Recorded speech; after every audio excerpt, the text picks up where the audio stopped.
আমি আর কর্তামশাই দুজনেই রেডি হয়ে গেছি বিকেলবেলার প্রোগ্রামের জন্য। সকালবেলা হয়ে গেছে কাকু কাকিমার গায়ে হলুদ, এখন বিয়ের অনুষ্ঠান। চলুন পৌঁছে যাই কাকুর বাড়িতে, সঙ্গে আপনারাও থাকবেন।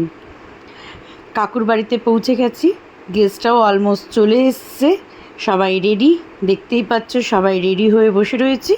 কিন্তু আসল যে দুজন যাদের বিয়ে, পাত্র আর পাত্রী মানে কাকু আর কাকিমা, তাদের দুজনের কিন্তু পাত্তা নেই। এই যে চেয়ার দুটো ফাঁকা, এই যে সবাই আসার পর তারা দুজনে তৈরি হয়ে বেরিয়ে এসছে একে অপরের হাত ধরে। দেখুন কি মিষ্টি লাগছে দুজনকে দেখতে। কাকু কিন্তু কাকিমার হাত ছাড়েনি। চলুন, আমাদের কাকু কাকিমাও রেডি, আমাদের এদিকে স্টার্টারও রেডি। আজকে স্টার্টারে ছিল গোল্ডেন ফ্রাইড প্রন, তার সাথে ছিল বেবি ফিশ ফিঙ্গার, আর ভেজে ছিল পনির পকোড়া। যে যার মতো একটু স্টার্টার খেয়েই তারপরে চলে গেছিলো বরের এন্ট্রির জন্য।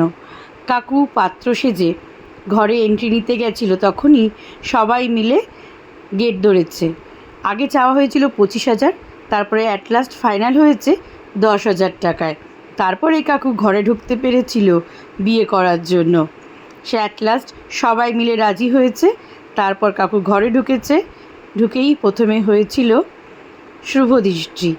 ঠিক কাকুর মুখটাকে একটা কাপড় দিয়ে ঢেকে দেওয়া হয়েছে, আর কাকিমাকে কাকুর চারপাশে 3 বার ঘোরানো হয়েছিল।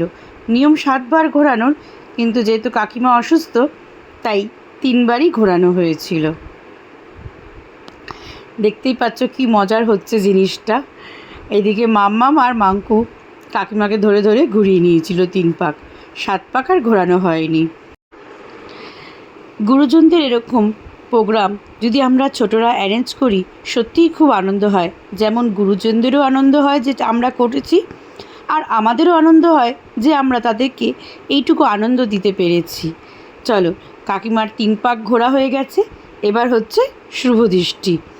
সুন্দর করে তারা শুভদৃষ্টি করে নিয়েছে। পাশ থেকে সবাই আমাদের বাকি যারা গুরুজনরা রয়েছে তারা তো কাকুর সাথে ইয়ার্কি মারছে, দেখুন বউনা পাল্টে গেছে। তারপরেই হয়ে গেল মালা বদল। নিয়ম মেনে এটা 3 বারই করা হয়েছিল মালা বদল। মালা বদল হয়ে যাওয়ার পরই কর্তামশাই গিয়ে কাকু আর কাকিমার 4 হাতকে এক করে দিয়েছিল। যেহেতু আমার কর্তামশাই ব্রাহ্মণ, তাই সবাই মিলে তাকেই ধরেছে। ব্যাস 4 হাত এক করে দেওয়ার পরেই কাকু কাকিমার মাথায় সিঁদুর পরিয়ে দিয়েছিল 3 বার। সব নিয়ম কমপ্লিট। এবার দুজনকে ধরে নিয়ে গিয়ে বসানো হয়েছিল চেয়ারে, কিন্তু বাকি যারা রয়েছে কাকিমার বোনেরা বা আমার মারা সবাই মিলে ধরেছে নাচার জন্য, তাই একটু নাচনও হয়েছিল। তারপরেই কেটে নেওয়া হয়েছিল অ্যানিভার্সারির কেকটা, যেটা আমার বান্ধবী পুষ্পিতা বানিয়ে দিয়েছিল। সত্যি অসাধারণ ছিল কেকটা খেতে। এরপরেই দুজনকে 2টো আংটি গিফট করেছিল, সেটা পরানো হয়ে গেছে। তারপরেই এক এক করে সবাই আমরা কাকু কাকিমার সাথে ফটো তুলে নিয়েছি। কেউ কিন্তু চায়নি ফটো তুলতে, কেউ সিঙ্গেলভাবে, কেউ জোড়ায় জোড়ায়, প্রত্যেকে ফটো তুলেছি। এছাড়া এই ভিডিও দেখেই তোমরা বুঝতে পারছো যে আমরা ফটো তুলতে কিন্তু কেউ ছাড়িনি। এত সুন্দর করে সবাই সেজেছি, তাই সবাই ফটো তুলেছি। কাকু কাকিমা ছাড়াও নিজেরাও ফটো তুলেছি। প্রচুর প্রচুর ফটো, আর খুব আনন্দ করেছিলাম সেদিনকে।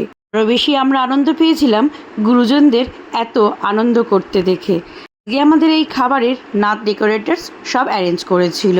মেনুতে ছিল সাদা ভাত, বেগুন ভাজা, ভেজ ডাল, ভেটকি মাছের পাতুরি, কলা পাতায় মুড়ে, বাসন্তী পোলাও, আর ছিল মাটন কষা। সবার মুখ থেকে শুনিনি কেমন খেয়েছে সবাই। খাবার ভালো? তোমরাও কিন্তু কমেন্টসে জানিও তোমাদের কেমন লাগলো আজকের এই ভিডিওটা। চলো আজকের মতো বিদায় নিই, দেখা হবে পরবর্তী ভিডিওতে। টাটা।